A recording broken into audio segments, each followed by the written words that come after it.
हम भागवत जी के दशम स्कंद में त्रयोदश अध्याय में ब्रह्मोह लीला का कथा श्रवण कर रहे हैं, जहाँ पर कल भाप्रकाशी का वृत्ति बहुत ही सुंदर जहाँ पर वर्णन आ रहा था श्री वीर राघवाचार्य जी की टीका, जहाँ पर वो कहते हैं कि जितने समय में ब्रह्मा जी अपने लोक को गए हैं उतनी देर तक क्या हुआ वहां से। एक मिनट में थोड़ा डिस्टर्बेंस है।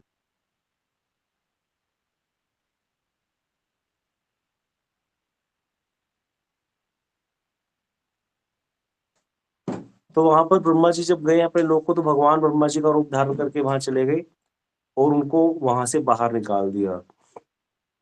जब ऐसे बाहर निकाल दिया तो फिर वहां पर ब्रह्मा जी बहुत ही विस्मित और व्याकुल हो गए और मन ही मन विचार करने लगे कि मेरे रूप में मेरे ही आसन में अधिष्ठित होकर के द्वारपालों के द्वारा कौन मेरा तिरस्कार करवा रहा है। और दूसरे ही क्षण ब्रह्मा जी को बोध हो गया कि ये दूसरे कोई नहीं है, अखिल ब्रह्मांडपति श्री कृष्ण ही है, जिन्होंने मेरे ब्रह्मा के पद को ब्रह्म पद को छीन लिया है एवं मुझे भक्त अपराध का समुचित दंड प्रदान किया है। उनके नित्य जो पार्षद है भगवान के गोपालक और बछड़ों के माया मुग्ध कर और स्थानांतरित करके मैंने क्या किया है, भयंकर अपराध किया है, ये ब्रह्मा जी को बोध हो गया। इसी कारण से आज मैं अपने अधिकार से वंचित हो गया हूँ। यदि कोई श्री कृष्ण के चरणों में अपराधी होता है तो कृष्ण की कृपा से, कृष्ण भक्ति की कृपा से उसका उद्धार हो सकता है, किंतु अगर कोई कृष्ण के भक्तों के चरणों में अपराध करता है तो फिर उसका कभी भी निस्तार नहीं है। भक्त अपराधी का अपनी संपदा में भी अधिकार नहीं रहता है, इसीलिए मैं आज अपनी ही अधिकार से वंचित हो गया हूँ। यह ब्रह्मा जी विचार करने लगे, उनको अपने ही लोक से बाहर कर दिया। अब यहाँ सोच रहे हैं ब्रह्मा जी कि जिनकी कृपा से मुझको ब्रह्मा पद का अधिकार मिला था, कृष्ण की कृपा से मिला था, उनके भक्तों अर्थात विशेषकर उनके परिकर जो उनके नित्य पार्षद हैं, उनके चरणों में अपराध करके मैं महाविपत्ति में फंस गया हूँ। अब मुझे ब्रह्मा का आसन तो नहीं चाहिए। ब्रह्मा जी सोचने लगे मुझे ब्रह्मासन तो नहीं चाहिए, कोई बात नहीं, लेकिन कहीं मैं उन ब्रह्मांड पति कृष्ण की चरण स्मृति से भी वंचित ना हो जाऊं, क्योंकि जब भक्त के चरणों में अपराध होगा सबसे पहला इफेक्ट क्या आएगा, भक्ति नष्ट हो जाएगी, भक्ति में मन नहीं रहेगा। माला करते समय विचार उल्टे पुल्टे आने शुरू हो जाएंगे, माला एक क्रिया हो जाएगी बस, कोई भी लीला स्थली पर जाकर आनंद नहीं आएगा, कथा में अच्छा नहीं लगेगा। तो भक्त अपराध का फल क्या है, भक्ति के अंगों में पालन में रुचि कम हो जाती है। तो इसीलिए यहाँ पर ब्रह्मा यही सोच रहे हैं कि चलो भाई मैं अपने ब्रह्म पद से वंचित हो गया, कोई बड़ी बात नहीं, कहीं ये तो नहीं होगा कि मुझे भगवान के चरणों की स्मृति ही ना रहे। एक बहुत बड़े संत हुए हैं गुरु नानक देव जी पंजाब में, उन्होंने एक बहुत सुंदर कविता लिखी है। मोती तमंत्र उसरही रत्न तरोही जड़ाऊ, मद देखी पुल्लै बिसरै तेरे चित्त न आवा चाऊ। क्या अर्थ है इसका, वो भगवान को प्रार्थना करते कहते हैं प्रभु मुझे बहुत बड़े मोतियों मंदिरों जैसे घर मत दे देना, जिसमें रत्न जड़ित जो है घर हो, ऐसा वैसा वाला मुझे महल मत दे देना रहने के लिए। बोले क्यों? बोले मत देखी पुल्लै बिसरै तेरा चित्त न आवा चाऊ। जब मैं उन चीजों में रहने लग जाऊंगा तो कहीं ये ना हो जाए कि मैं आप मेरे मन से आपकी स्मृति चली जाए, मैं भूल जाऊं आपको, स्मरण में आपका जो स्मरण है वो मेरे स्मृति पटल से नष्ट हो जाए। यहाँ पर वो प्रार्थना कर रहे हैं। महाप्रभु जी ने बोला था ना धनम न जन्म कविता व सुंदरी कामे, मम जननी जननी ईश्वरे भवताद भक्ति हेतुकित हुई। ना मुझे जन चाहिए, ना धन चाहिए, ना कविता, मैं बहुत बड़ा कोई पंडित भी नहीं बनना चाहता, ना मुझे कोई सुंदर स्त्री चाहिए। कहते और क्या चाहिए, मन जन्मनी जन्मनी ईश्वरे भवताद भक्ति हेतुकित हुई। मुझे आपके चरणों में भक्ति चाहिए प्रभु, मुझे ऐसी भक्ति प्रदान करो। ये स्वयं महाप्रभु ने श्लोक बोला है शिक्षा अष्टक में। तो यहाँ पर यही ब्रह्मा जी के मन में आ रहा है, भक्त के भगवान के भक्तों के चरणों में अपराध हो गया, भगवान के भक्तों को मैंने छुपा दिया, उनको मोहित करके मैंने वहां पर छुपा के रख दिया है। यद्यपि है तो ब्रह्मा जी से नहीं हुआ, क्योंकि ब्रह्मा जी ने तो माया निर्मित बक्षड़ों को ही चुराया, लेकिन ब्रह्मा जी को तो यही लग रहा है। और दूसरी बार मन में तो उनके यही आया था ना, इसलिए अपराध तो है। इसीलिए ब्रह्मा जी सोचने लगे अब मैं क्या करूं। इस प्रकार मनी मन अनुताप करते हुए ब्रह्मा जी क्षण भर में ही ब्रह्मलोक से आ गए हैं वापिस वृंदावन में यमुना पुलिन पर। लेकिन इतनी देर में क्या हो चुका था, 1 साल पूरा बीत चुका था। तो यहाँ पर कहते हंस वाहन जो ब्रह्मा है, उन्होंने जब वृंदावन में आकर आकाश मार्ग में आए हैं, यमुना पुलिन को देखा, यमुना पुलिन में तो वो देखते हैं कि जो कृष्ण है वो अपने सखाओं के साथ वैसे ही पहले की भांति ही लीला कर रहे हैं। क्या कर रहे हैं? वैसी ही लीला चल रही है गोपाल और बच्चों के साथ, क्योंकि ब्रह्मा जी तो भी हृदय में छुपा करके अपने लोग को गए ही थे। अब यहाँ पर आ गई थी कथा। अब जब वापिस आए तो देखा वैसी ही लीला चल रही है, लीला रस का आस्वादन कर रहे हैं, भोजन इत्यादि कर रहे हैं। तो यह देख करके ब्रह्मा जी समझ गए भली भांति कि ग्वाल बाल और बछड़ों को जब मैंने छुपा दिया था, लेकिन उसमें एक भी दिन ऐसा नहीं हुआ कि कृष्ण की लीला स्थगित हुई है। तो ब्रह्मा जी कहीं ना कहीं थोड़ा प्रसन्न हो गए कि चलो भाई ठीक है। वो जान गए ब्रह्मा जी की सर्वशक्तिमान सर्वेश्वर श्री कृष्ण ने क्या किया है, उनके लिए कुछ भी असंभव नहीं है। जब मैं ग्वाल बाल और बछड़ों को छुपा करके हृदय में गया, ठाकुर जी ने उसी समय क्या किया, वहां से उनको ले लिया। और जब तक मैं यात्रा करके आया हूं तब तक वो अपने सखाओं के साथ वैसी की वैसी ही लीला कर रहे हैं, वैसी की वैसी क्रीड़ा कर रहे हैं। जो ब्रह्म रूप में सुरत्र अपनी चित्त सत्ता का विस्तार करते हैं, जो परमात्मा रूप में समस्त जीवों के हृदय में विराजमान है, जो अनंत लीला विग्रह रूप में क्या कर रहे हैं, अनंत धामों में लीला कर रहे हैं, उनके लिए क्या अगोचर हो सकता है। मतलब भगवान को क्या अगोचर होता है? गोचर होता है जहां पे हम जा सकते हैं, जहां पर हमारी मन बुद्धि पहुंच सकती है। अगोचर मतलब जहां नहीं जा सकती। तो कहते हैं ऐसे भगवान को कैसे नहीं पता चला होगा कि मैंने कहाँ पे उनको ब्रह्महृद, कहाँ है, ब्रज में ही तो था ब्रह्महृद जहाँ पे छुपा कर चले गए थे ब्रह्मा जी। तो ब्रह्मा जी कहते उनके लिए क्या अगोचर है, उन्होंने अवश्य ही वहां से उनको ले लिया। मेरे जैसे अनंत करोड़ ब्रह्मा जिनकी दी हुई सृष्टि के द्वारा, सृष्टि कर शक्ति के द्वारा सृष्टिकर्ता बन रहे हैं, ब्रह्मा जी सोच रहे हैं उनसे कुछ भी छुपाया नहीं जा सकता। मैंने उन सर्वज्ञ श्रोमणी बाल्य लीला रस में मुग्ध उनको देख करके मैंने क्या किया, उनके सखाओं और बछड़ों को स्थानांतरित कर दिया था, और सोचा था कि अवश्य ही इस बाल लीला के आवेश में लीला में कोई एक अभिनव लीला माधुर्य का प्रकाश करेंगे, और मैं भी क्या करूंगा, उस माधुर्य स्रोत में निमज्जित होकर के चरितार्थ हो जाऊंगा। लेकिन अब मैं देख रहा हूं कि अपने प्रभु के साथ ऐसा कपट व्यवहार करके ब्रह्मा जी सोच रहे हैं मैंने क्या की है, धृष्टता की है और मूर्खता की है। क्योंकि ब्रह्मा जी ने ये क्यों किया था, शुरू में ही आया था, उनके मन में इच्छा हुई थी भगवान की कोई और माधुर्यमय लीला देखने की, लेकिन काम उसने क्या हो गया, गलत हो गया। विचार नहीं किया उन्होंने कि इसके लिए क्या करूं, प्रार्थना कर देते, भगवान वहीं खड़े रहते, कोई ना कोई लीला दर्शन हो जाता। लेकिन उन्होंने इसको करने के लिए, लीला को देखने के लिए, कोई भगवान के बछड़ों और ग्वाल बालों पर ही माया का प्रयोग कर दिया अपनी। इसीलिए ब्रह्मा जी सोच रहे हैं कि मैंने तो ये सोचा था कि मैं कुछ करूंगा, लेकिन मेरे तो ये कपट व्यवहार हो गया। इस तरह से मैंने अपनी दुष्टता और मूर्खता का ही परिचय दिया है। हाय हाय, मेरी ऐसी दुर्बुद्धि क्यों हो गई। ब्रह्मा जी ऐसा विचार कर रहे हैं। मैंने अपने प्रभु के ऊपर प्रभुत्व दिखाने की चेष्टा की है, जिसके फलस्वरूप मैं महाअपराध रूपी दलदल में फंस गया। अब यहाँ पर भी बहुत चीजें विचारणीय हैं। हम लोग ब्रह्म मध्य गौड़ीय संप्रदाय से हैं। गुरुदेव कहते थे ब्रह्मा जी कोई साधारण नहीं है भैया, ब्रह्मा जी ब्रह्म है, वो जानते हैं सब कुछ। यहाँ पर ये जो पात्र बन करके ऐसी लीला कर रहे हैं, ये कृष्ण की इच्छा से ही है। मूल रूप में भगवान की इच्छा ही आएगी यहाँ पर। ब्रह्मा जी के मन में आया, ठीक है, माधुर्यमय लीला देखने के लिए। इसीलिए ब्रह्मा जी को क्या मोह हो सकता है, ये तो भगवान के परिकर है। इनके चित्त में और भगवान के चित्त में कभी कोई डिफरेंस नहीं होता, इनको सब पता रहता है। लेकिन फिर भी ये ऐसी लीलाएं करते हैं हम जीवों को सिखाने के लिए, और उसमें और सारी बहुत सारी शिक्षाएं भी आ जाती हैं। जैसे अगर इस लीला को हम पूर्ण रूप से विचार करें तो देखने में आता है कि देखो, ब्रह्मा जी ने मोह किया, भगवान के बछड़ों और ग्वाल वालों को चुराया, लेकिन वो तो चुरा ही नहीं पाए उनको, वो तो वहीं पर ही थे, पहली बात। ठीक है, इससे भगवान के ऊपर छोड़ो, ग्वाल वालों को तो कुछ फील हुआ ही नहीं, वो तो भगवान से अलग हुए नहीं, क्योंकि कृष्ण के एक साथ एक प्रकोष्ठ में वो लीला ऐसी चल रही थी। अगर कहो बलदेव प्रभु को बछड़ों और ग्वाल वालों से हो गया, वियोग हो गया, तो नहीं, क्योंकि उनको पता ही नहीं चला इस लीला का, उनके लिए तो वैसे ही चल रहा था सब कुछ।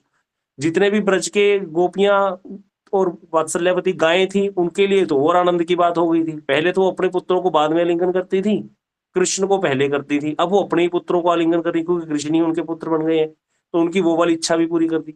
भगवान ब्रजवासियों के प्रेम का स्वादन करना चाहते थे, जिसके लिए भगवान ने अवतार लिया। प्रेम रस निर्यास करिते स्वादन, राग मार्ग भक्ति लोके करिते प्रचारन।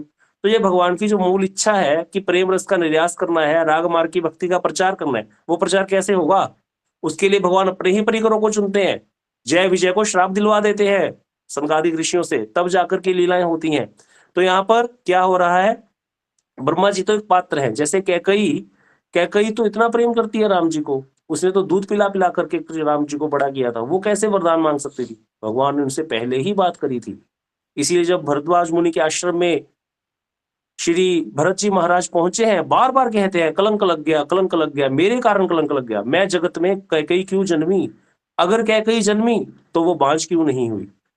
अगर वो उसने मेरे जैसे पुत्र को जन्म दिया था, उसने गला घोंट के उसी तरह उसी समय मुझको मार क्यों नहीं दिया? मुझे बहुत ज्यादा ग्लानि कर रहे हैं भरत जी महाराज। जब बहुत ग्लानि करने लगे तो जो भरद्वाज मुनि थे वो कहने लगे, तुम कहा भरत कलंक यह, तुम कहते हो कलंक, हम यह कहे उपदेश। अरे हम तो कहते हैं ये उपदेश है। राम भक्ति रस सिद्धि हित भाय है समय गणेश।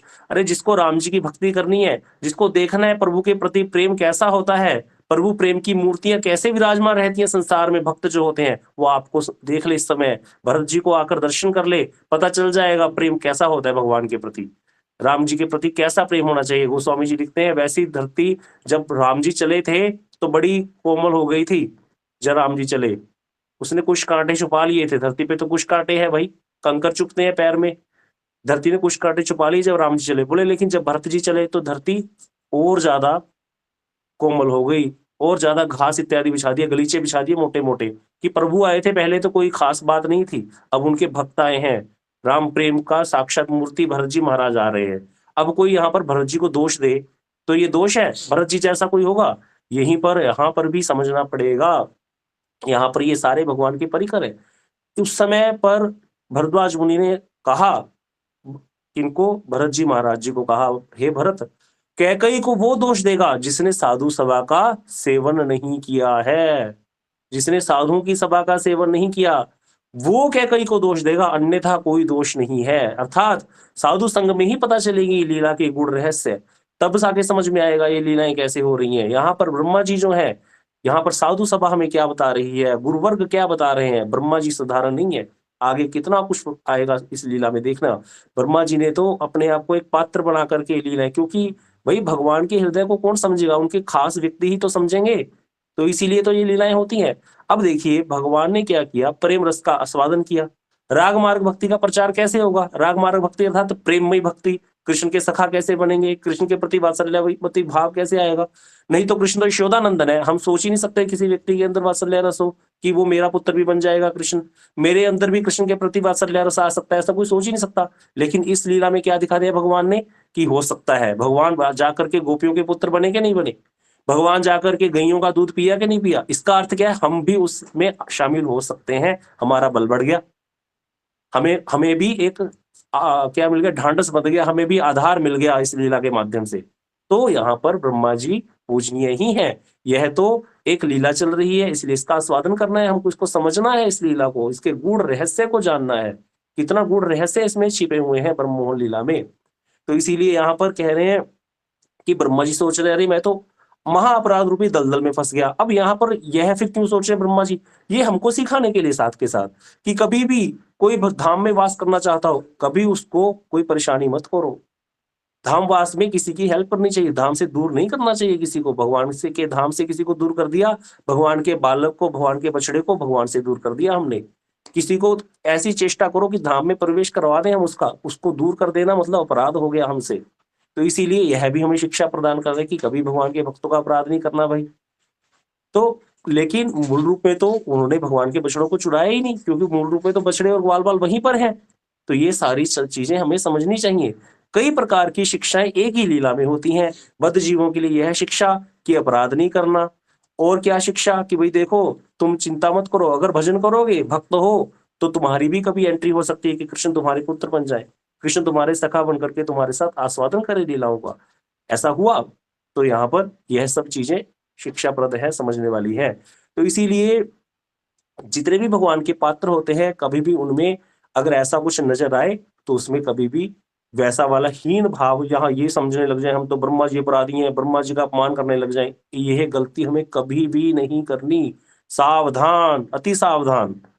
ब्रह्मा जी ब्रह्म है, वो जानते हैं सब, लेकिन लीला के पात्र बने हुए हैं, भगवान की लीलाएं करवा रहे हैं भगवान के साथ। एक कथा और याद आ गई, सुन लीजिए, यह है बहुत ही रहस्यमयी कथा है, आप लोग पढ़ भी सकते हैं इस कथा को उत्तरकांड में, रामायण के। हुआ क्या था, लंका कांड में है या उत्तरकांड में है, कि भरत जी महाराज जो है उन्होंने राम जी को बोल दिया था कि अगर आप 14 साल से एक दिन भी अगर ज्यादा हो गया तो मैं अग्नि में प्रवेश कर जाऊंगा, अग्नि समाधि ले लूंगा। तो राम जी को इस बात की बहुत बहुत चिंता थी, क्योंकि उनको पता था भरत जी जो बोला है वो करेगा। अब जब भरत जी महाराज जो राम जी है जब वनवास में गए थे तो भरत जी की बहुत याद करते थे, जब हनुमान जी राम जी को मिले हैं, उसके बाद भी जब लंका दहन हुआ, उसके बाद भी सारा रावण का अंत हुआ, सीता जी आई, हनुमान जी तो सब समय साथ ही रहते थे। तो बार-बार राम जी भरत जी की चिंता करते रहते थे।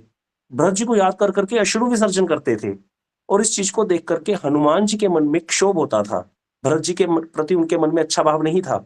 वो सोचते थे बताओ जिसके कारण मेरे प्रभु यहाँ पर घूम रहे हैं, हुँ, उनको याद करके राम जी ऐसे रोते रहते हैं, ये क्या है? तो भरत जी के मन प्रति उनके मन में द्वेष था, हनुमान जी के मन में। पहले तो ये बात आज तक किसी ने सुनी भी नहीं होगी शायद, लेकिन इसका प्रमाण है, अभी आगे आएगा। अब हनुमान जी के मन में ऐसी बात है, अब कौन है हनुमान जी? हनुमान जी की शक्ति समझिए, साक्षात शंकर है, रुद्रावतार है। हनुमान जी को जब रावण ने शक्ति मारी थी ना, मेघनाथ ने शक्ति मारी थी, जिससे लक्ष्मण जी मूर्छित हो गए थे। तो वो मेघनाथ की शक्ति से लक्ष्मण ही मूर्छित नहीं हुए थे, उस शक्ति से राम जी भी मूर्छित हो गए थे। यह बात रामायण में आती है, वाल्मीकि रामायण में। तो उस समय जामवंत जी सारे ही मूर्छित हो गए थे, लेकिन हनुमान जी मूर्छित नहीं हुए थे। मतलब ऐसे हैं हनुमान जी बलशाली कि हनुमान जी उस शक्ति से भी मूर्छित नहीं हुए थे, जिससे राम जी और लक्ष्मण जी मूर्छित हो गए थे। वाल्मीकि रामायण पढ़िएगा तो पता चल जाएगा। अब आगे गोस्वामी जी ने इसका आगे वर्णन किया कि जब हनुमान जी क्या हुआ, राम जी लक्ष्मण जी मूर्छित हो गए, लक्ष्मण जी मूर्छित हो गए और राम जी मूर्छित हो गए, तो हनुमान जी क्या करने गए? संजीवनी बूटी लेने गए। संजीवनी बूटी जब लेकर के वापिस आ रहे थे, तो सबको पता है कि भरत जी महाराज ने देखा कि आकाश मार्ग से कोई जो है जा रहा है पर्वत उठा करके, क्योंकि हनुमान जी पूरा पर्वत उठा लाए थे। जब जा रहे थे तो भरत जी को लगा कोई असुर है, हाँ, तो कहीं जाकर उत्पात करेगा, इसलिए उन्होंने एक बिना फल का बाण मारा था। बिना फल का अर्थात जिसके आगे वो चोंच नहीं होती, फल के जो तीर है उसके आगे चोंच नहीं है, तो तीर के आगे चोंच होगी तभी तो किसी के अंदर घुसेगा, उसको मार देगा। लेकिन चोंच नहीं है तो मतलब उसको ऐसे ही लग जाएगा बस, मतलब उसको गिराने के लिए नीचे। तो हनुमान जी को बिना फल का बाण मारा और हनुमान जी नीचे गिर गए थे, मूर्छित हो गए थे राम राम बोलते हुए। जैसे ही हनुमान जी ने राम राम बोला, मूर्छित होकर के गिर गए। भरत जी को लगा आगे मैं तो भगवान की सेवा ही नहीं कर पाया प्रभु की, अब ये कोई सेवक था प्रभु का मेरे, क्योंकि हनुमान जी को तो भरत जी कभी मिले नहीं थे।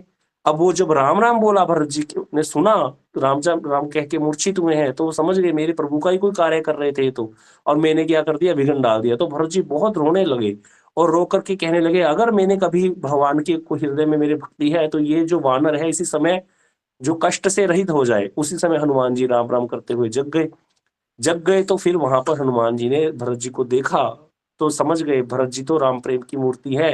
राम जी का प्रेम ही साक्षात मूर्ति धारण करके सामने विराजमान है। भरत जी महाराज को चरणों में गिर करके प्रणाम किया हनुमान जी ने।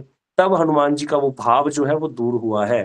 तब उन्होंने देखा, क्योंकि हनुमान जी को कौन सा बाण लगा, बिना फल का बाण लगा, तो गिर गए। और वहां रावण की शक्ति जो मेघनाथ ने चलाई थी, जिससे वो मूर्छित नहीं हुए थे हनुमान जी, लेकिन यहाँ अपराध के कारण वो बिना फल का बाण, ये शिक्षा दे रहे हैं हनुमान जी। फिर बाबा महाराज बोलते थे भाई बताओ यहाँ बिना फल के बाण से हनुमान जी गिर गए। और वहां पर बाद में फिर क्या हुआ, फिर थोड़ी सी बात उनके मन में आ गई। भरत जी ने कहा अरे मैंने तो विघ्न डाल दिया, अब आप जाओगे जल्दी जल्दी, तो इतना दूर का सफर है, वहां लंका पहुंचना है, आप कैसे जाओगे, मैं एक बाण पे बिठा करके आपको भेज दूं। अब हनुमान जी सोचने लगे मोरे भार चली की मी बाणा, मेरे भार से बाण की में चलेगा, हनुमान जी को तो अपना बहुत बल है। फिर हनुमान जी ने सोचा अरे ये तो भगवान के भक्त है, फिर गलती कर रहा हूं मैं, ये तो कुछ भी कर सकते हैं, ये अभी बैठकर चिंता करें रावण मर जाए, रावण ऐसे ही मर जाएगा, सारे खड़े होकर के यहाँ पर आ जाए, सब ऐसे ही हो जाएगा। भगवान ने कहा था भरत तो तुम कहो क्या चाहते हो वही कर देते हैं, बताओ इतने इतने भगवान के भक्त वो होते हैं। तो यहाँ पर इसीलिए समझना चाहिए कि भरत जी का कोई दोष नहीं। इसी तरह यहाँ ब्रह्मा जी हैं, ब्रह्म मध्व गौड़ीय संप्रदाय में जो मध्व संप्रदाय के लोग हैं उड़ीपी मठ में, वो तो इस लीला को बोलते ही नहीं है, वो इस लीला को लेते ही नहीं है। ब्रह्मा जी को मुंह हो सकता है ऐसा कभी वो सोचते ही नहीं है। इसीलिए हम भी उसी संप्रदाय में हैं। कभी भी हमसे यह अपराध ना हो जाए कि हमारे मन में ब्रह्मा जी के प्रति कोई हीन भावना आ जाए, या अभी ब्रह्मा जी तो ऐसे ही है, ऐसा कुछ नहीं है।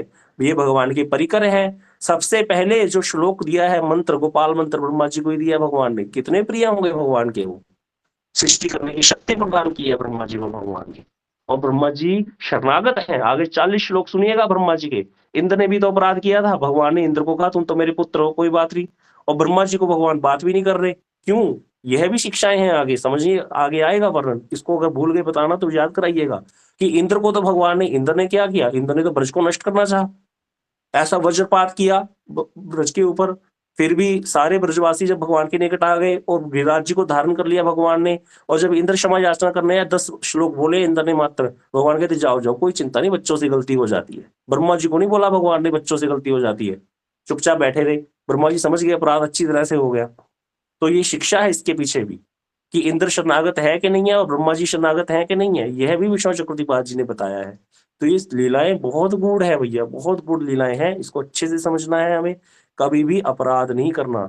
इसी प्रकार कभी कोई 2 सीनियर वैष्णव हो, बहुत अच्छे पगे हुए वैष्णव हो, हमारे मेरे जैसा नहीं होना चाहिए, कोई पगा हुआ वैष्णव हो भजन में, भजनानंदी, और उनमें कभी देखा जाए कोई मनमुटाव या कोई बात ऐसी, तो हमें कभी किसी का पक्ष नहीं लेना चाहिए। ये समझना चाहिए 2 गुरु भाई हैं, उनमें आपस में कुछ बात हो गई, दोबारा फिर इकट्ठे बैठेंगे। इसीलिए कभी भी इस पचड़े में नहीं पड़ना चाहिए। भजन जो कर रहा है, जो आगे बढ़ गया, साधु का सेवन किया, उसको ये चीजें समझ में आती हैं, इसीलिए कथाएं श्रवण की जाती हैं। अब कृष्णदास कविराज गोस्वामी जी ने वर्णन किया है भागवत जी के श्री चैतन्य चरितामृत के अंत्य खंड में, कि वल्लभाचार्य जी को जो है चैतन्य महाप्रभु जी उपेक्षा कर रहे हैं उनकी, बार बार उनको पीछे हटा रहे हैं, उनके सारे जो परिकर है उनसे बात भी नहीं कर रहे। और हमारे ही यहाँ गौड़ीय संप्रदाय में कुछ लोग ऐसे इस कथा को बड़े अलग ढंग से वर्णन करेंगे, ऐसे वल्लभाचार्य जी को हीन दृष्टि से वर्णन करेंगे कि वल्लभाचार्य जी तो एवं ही है, नहीं है वो एवं, वो यशोदा जी के अवतार है। यशोदा मैया ही भगवान के बाल्य रस का स्वादन करने के लिए वल्लभाचार्य जी के रूप में अवतार ग्रहण किया, तो कैसे वो शुद्ध सत्व में नहीं है क्या? अब यहाँ पर फिर ये क्यों किया कि महाप्रभु जी ने उनकी उपेक्षा की, तो उसका कारण बताया श्री गुरुदेव ने वहां पर, लेकिन उसको कथा को किस तरह से परिवेशन करना है, ये कथावाचक को देखना पड़ेगा। गुरुदेव बता रहे हैं कि वल्लभाचार्य जी के मन में छोटा सा गर्व का अंकुर आ गया था, उसको हटाने के लिए ही महाप्रभु जी ने ऐसा किया, क्योंकि भगवान भक्त वत्सल है, कभी भी अपने भक्त के अंदर वो गर्व का अंकुर नहीं रहने देते, इसीलिए प्रभु कृपा करते हैं। ये कृपा है, महाप्रभु ने इसीलिए उनकी वंचना की थी। अब सब लोग वल्लभाचार्य जी को ऐसे वर्णन करेंगे पता नहीं क्या, जैसे कि वो कुछ है ही नहीं, मतलब अरे उनके साथ श्रीनाथ जी ने कैसी कैसी लीलाएं की हैं, कितना वर्णन है, वो एक आचार्य हैं संप्रदाय के, हमारा 1 मिनट में अपराध हो जाएगा उनके चरणों में। अभी हमें हमें अपने संप्रदाय के प्रति लोभ नहीं है, तो हम दूसरे के बारे में कैसे बोल सकते हैं कुछ? इसीलिए ये सब चीजें हमें ध्यान में रखनी चाहिए बहुत, कि हमसे कोई अपराध ना हो जाए। यहाँ पर कहीं आराम से हम बोल दें ब्रह्मा जी से अपराध हो गया, ब्रह्मा जी से अपराध, ऐसे कोई अपराध नहीं हुआ ब्रह्मा जी से। यहाँ पर यह एक लीला चल रही है, इसको समझना है इस तरह से। तो इसीलिए कहते हैं, जब ऐसा विचार करके अब ब्रह्मा जी क्या सोच रहे हैं कि भाई ठीक है, कृष्ण ने तो बुला लिए, अगोचर नहीं है भगवान से कुछ भी, भगवान ने अपने सखाओं को और ग्वाल वालों को ऐसे ही बुला लिया और लीला ऐसी ऐसी चल रही है। अब ऐसा विचार करके ब्रह्मा जी ने वहां दृष्टि डाली जहां पर उन्होंने गोपाल बाल को और बच्चों को छुपाए मुक्त करके छिपा करके रखा था। तो उन्होंने देखा कि वो तो सारे वही अचेतन रूप में पड़े हुए हैं, जो उन्होंने निर्मित किए थे बछड़े ग्वाल बाल, जो उनको लेकर के गए थे माया निर्मित बछड़ों को। तब तो ब्रह्मा जी का विस्मय और चमत्कारिता जो है वो, मतलब वो हैरान हो गए इस चीज को देख करके। ब्रह्मा जी कहते वहां पर नेत्रों को फाड़ फाड़ करके निर्मल दृष्टि से देखते रह गए उन बच्चों की तरफ, और सोचने लगे यह क्या, मैंने जिन गोपाल बाल को और बछड़ों को माया निद्रा में शयन कराया था, वे तो अभी तक जैसे के तैसे सो रहे हैं। तब मैंने जिनको कृष्ण के साथ लीला करते देखा, जो वहां पर भोजन चल रहा है, वो कौन है?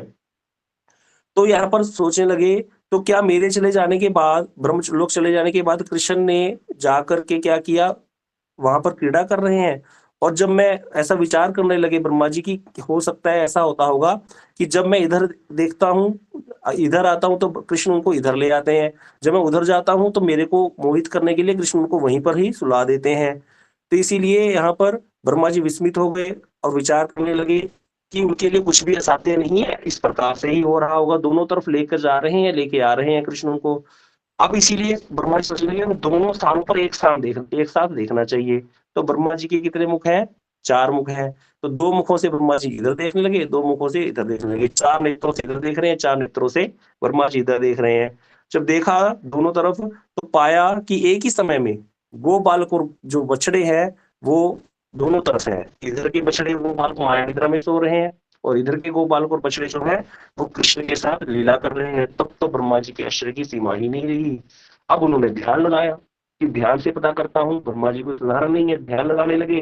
समाधि में कौन से सत्य है, कौन से सत्य है, इसका कुछ भी अनुसंधान नहीं कर पाए। श्री रूप गोस्वामी पाद वर्णन करते हैं, यद्यपि समाधिषु विधिरपि पश्यति ना तब नखाग्र मरीचम, यद्यपि समाधि में ब्रह्मा जी भी आपके चरण के नख के अग्रभाग का दर्शन नहीं कर सकते हैं भगवान के, और उन्हीं ब्रह्मा जी को भगवान कितने स्वरूपों में दर्शन कराएंगे अभी आएगा। तो कहते हैं अब यहाँ पर सोच रहे, जिस महामाया के प्रभाव से, श्री विष्णु चक्रवर्ती पाद जी कहते हैं, जिस महामाया के प्रभाव से अनंत करोड़ ब्रह्मांडों की सृष्टि स्थिति और प्रलय हो जाता है, और अनंत कोटि ब्रह्मांडों में ब्रह्मा से लेकर के छोटे कीड़े तक जितने भी जीव है माया के मुग्ध होकर के दहे दैहिक विषयों में मैं मेरे का संबंध जोड़ करके प्राचीन काल से कर्मों को भोग रहे हैं। हम तो वही हैं, मैं मेरे का संबंध जोड़ दिया संसार से, और कितने ही जन्म हो गए हैं कर्म बंधन में फंसे हुए हैं। ऐसी भगवान की माया है।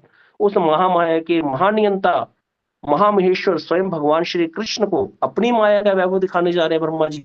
तो इसीलिए कहते उनकी माया के समुद्र में डूब करके मुग्ध हो गए, स्तब्ध हो गए ब्रह्मा जी, और तेजहीन हो गए हैं। भगवान पर माया का प्रयोग करना चाहते थे, स्वयं ही क्या हो गए हैं, यहाँ पर तेजहीन हो गए हैं। इस चीज को भी यहाँ पर बाबा महाराज समझाते थे। कहते जब तुम साधक भजन करने निकलते हो, तुम लोग सोचते हो कि वी विल चीट कृष्ण, हमने संसार को धोखा दिया, हम कृष्ण को भी धोखा दे देंगे। कृष्ण को धोखा क्यों देगा भक्त, प्रश्न है। तो कहते बद्ध जीव के अंदर भोग की जो वृत्ति है वो कभी जाती नहीं है। भोग की जो वृत्ति है वो हमारे अंदर जन्म से ही है। भोग के प्रति हमारा आकर्षण, भोग करने की इच्छा हुई, इसीलिए तो हम अलग हुए भगवान से। तो भोग की वृत्ति नहीं जाती। जब व्यक्ति वैष्णव बन जाता है, दीक्षा ग्रहण कर लेता है, कंठी धारण कर लेता है, मेरे जैसा व्यक्ति, अब उसके अंदर एक अभिमान आ जाता है। क्या? आमी तो वैष्णव ए बुद्धि हईले, अमानी ना हई व आमी, मैं तो वैष्णव हूँ, मेरी ये बुद्धि हो जाती है, और दूसरों से लाभ पूजा प्रतिष्ठा आदि ग्रहण करने लग जाता है। और उसको लगता है नहीं, मैं अपने लिए थोड़ी कर रहा हूँ, मैं तो भगवान के सेवा के लिए ले रहा हूँ। तो ये क्या हो गया? कृष्ण के साथ धोखा करना हो गया, वैष्णव के साथ धोखा करना हो गया, अपने आप के साथ धोखा करना हो गया। तो इसीलिए एक शब्द है, बी ऑनेस्ट टू योरसेल्फ। अपने साथ कभी धोखा मत करो, अपने साथ कभी गद्दारी मत करो। अगर कोई वैष्णव का चोला पहन करके किसी के साथ धन हरण कर रहा है, किसी से प्रतिष्ठा अर्जन कर रहा है, और सोच रहा है, दुखा रहा है कि मैं तो सेवा में कर रहा हूँ, कृष्ण की सेवा के लिए कर रहा हूँ, तो ये किसी को धोखा नहीं कर रहे हम अपने आप को धोखा दे रहे हैं। कृष्ण को कोई धोखा क्या दे देगा? कृष्ण के साथ कोई क्या कपट कर लेगा? वो तो कपट शिरोमणि है, कपट करने वालों में चतुर शिरोमणि है वो। इसीलिए यहाँ पर ये शिक्षा भी बाबा महाराज देते थे। कहते तुम लोग ये सोचोगे, कहते कि जैसे कहा जाता है कि सती हुए बिना कोई व्यक्ति, कोई स्त्री जो है, कभी भी उसकी महिमा नहीं गान करनी चाहिए। जब तक उसकी सती की मरने के बाद उसकी राख भी उड़ ना जाए, तब तक कहते उसको उसका गुणगान नहीं गाने चाहिए। इसी प्रकार एक वैष्णव, एक साधक जो है, जब तक उसके ये सारी चीजें नष्ट नहीं हो जाती ना, उसको कभी अपने अंदर इस तरह का अभिमान नहीं लाना चाहिए। अपनी जो औकात है, अपना जो लेवल है, अपना जो अधिकार है, उसके अनुसार ही उसको आगे बढ़ना चाहिए, उसके अनुसार शुरू करना चाहिए सारा भजन की क्रिया जो भी कर रहा है वो। नहीं तो धोखा देना कृष्ण को नहीं होगा। कृष्ण तो चतुर शिरोमणि है, उन्होंने तो 84 लाख योनियां बनाई है हमारे लिए, भगाने के लिए, हमको भाग ही रहे हैं हम उसमें। एक ही योनि है मनुष्य योनि जिसमें हम बाहर निकल सकते हैं।